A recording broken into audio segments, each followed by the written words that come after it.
Welcome back. સમાચારમાં આગળ વાત કરીએ માંડવીની તો માંડવી તાલુકાના અરેઠ ગામમાં સ્ટોન ક્વોરી મામલે ગ્રામજનોનો વિરોધ હજુ પણ યથાવત છે.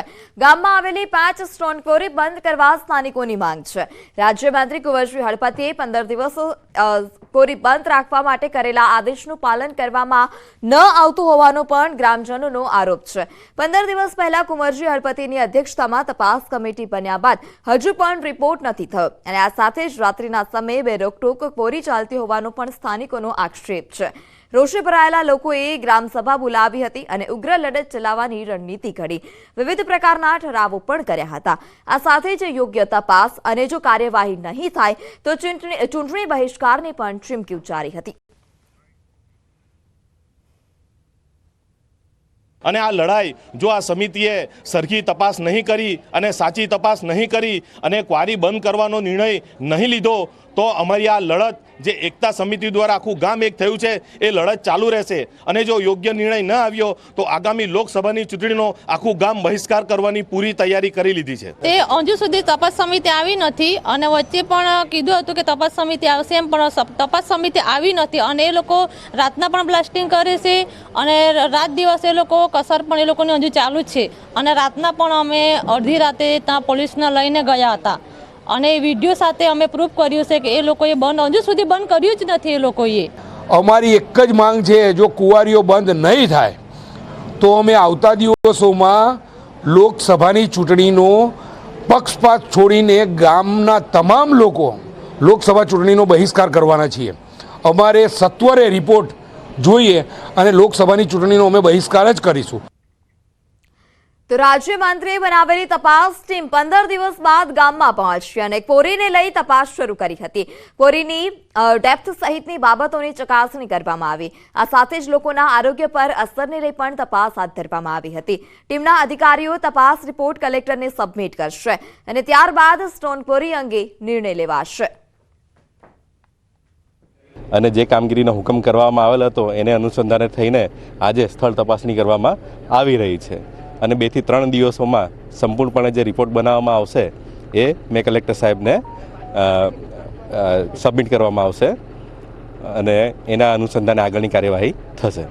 સુરત જિલ્લાના માંડવી તાલુકાના અરેઠ ગામે સ્ટોન ક્વોરીના વિરોધનો મામલો ખાસ કરીને દ્રશ્યમ બતાવવાના પ્રયાસ કરીશ તો ગત 10મી ફેબ્રુઆરીના રોજ રાજ્યના મંત્રી કુંવરજી હળપતિ તેમજ પ્રાંત સાહેબની અધ્યક્ષતાની અંદર પોલીસ અધિકારી સાથેના 5 જે સભ્યોની કમિટી રચવામાં આવી હતી અને જે 10 તારીખે જે સમિતિ રચાઈ હતી ત્યારબાદ 29 તારીખે આ રિપોર્ટ સબમિટ કરવાનો હોય છે.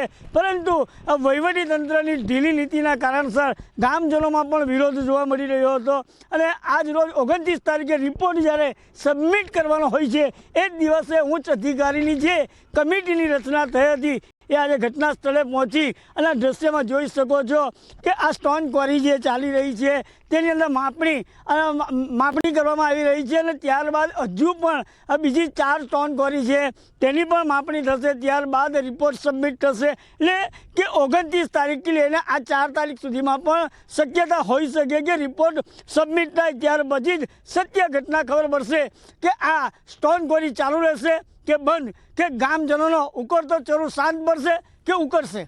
કેતન પટેલ, ન્યૂઝ 18 ગુજરાતી, માંડવી.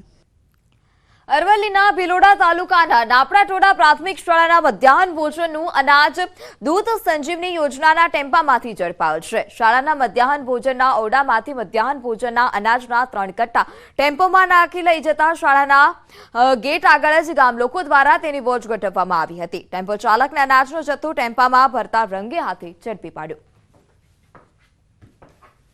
સદર અનાજ હું દળાવવા માટે અને સાફ સફાઈ માટે લઈ જઈ રહ્યો છું. જે બાબતની જાણ ઉપલી કક્ષાએ મામલતદાર સાહેબશ્રીને પણ થતાં તેઓશ્રી પણ રૂબરૂ સ્થળ મુલાકાત લીધેલ.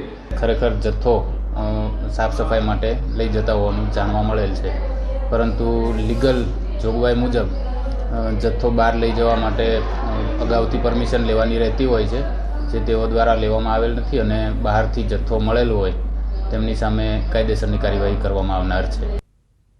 તો સમાચારોમાં અત્યારે બસ આટલું જ. વધુ સમાચાર માટે જોડાયેલા રહો ન્યૂઝ 18 ગુજરાતી સાથે. નમસ્કાર.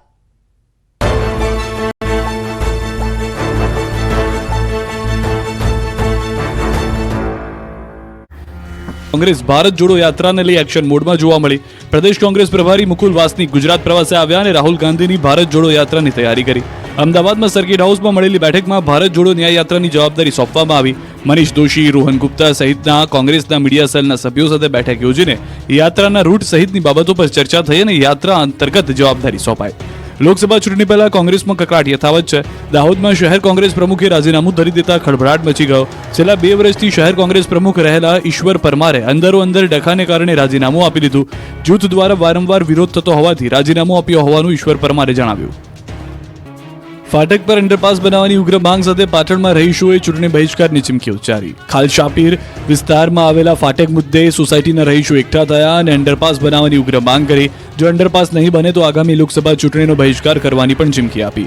અહીંના સ્થાનિક લોકો દ્વારા છેલ્લા 2 વર્ષથી રેલવે ફાટક પર અંડરપાસ બનાવવાની માંગ કરાઈ રહી છે.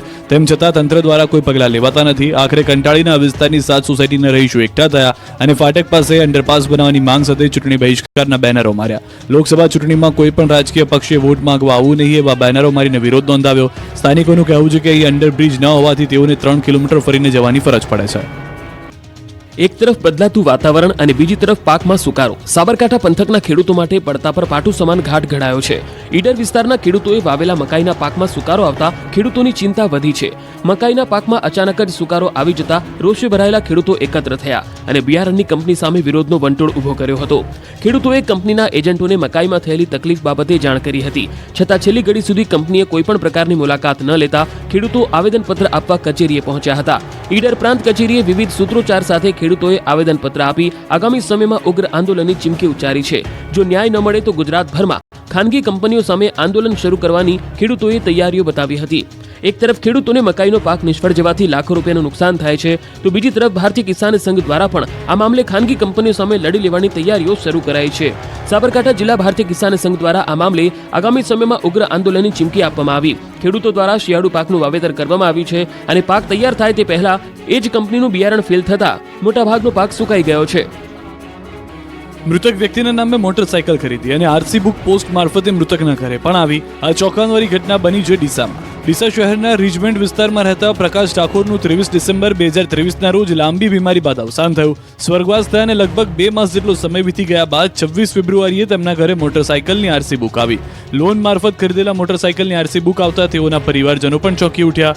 મૃતકના પત્નીએ જણાવ્યું કે 2 મહિના પહેલા મારા પતિનું અવસાન થયું છે. તેમ છતાં તેમના નામે વાહન ખરીદી થઈ. ઘટનાને પગલે મૃતકના પત્નીએ પોલીસ ફરિયાદ નોંધાવી. આ અંગે ડીસા ઉત્તર પોલીસ મથકમાં લેખિતમાં તપાસ કરવાની રજૂઆત કરી છે. બેંકમાં પણ મૃતકના નામે લોન પર મોટરસાયકલ ખરીદનારની વિગતો માંગી છે. વડોદરામાં હરણી બોટ દુર્ઘટનાના સ્મરણો હજુ ઓસર્યા નથી ત્યારે ભરૂચના નર્મદા કિનારેથી જોખમી હોડી સવારીના દ્રશ્યો સામે આવ્યા. નર્મદા નદી ઓળંગવા મોટા ફેરામાંથી બચવા માટે લોકો નાવડીનો ઉપયોગ કરી રહ્યા છે. જનોર સ્થિત ઓર પટાર બામનિયા હોડી ઘાટથી ઝઘડિયા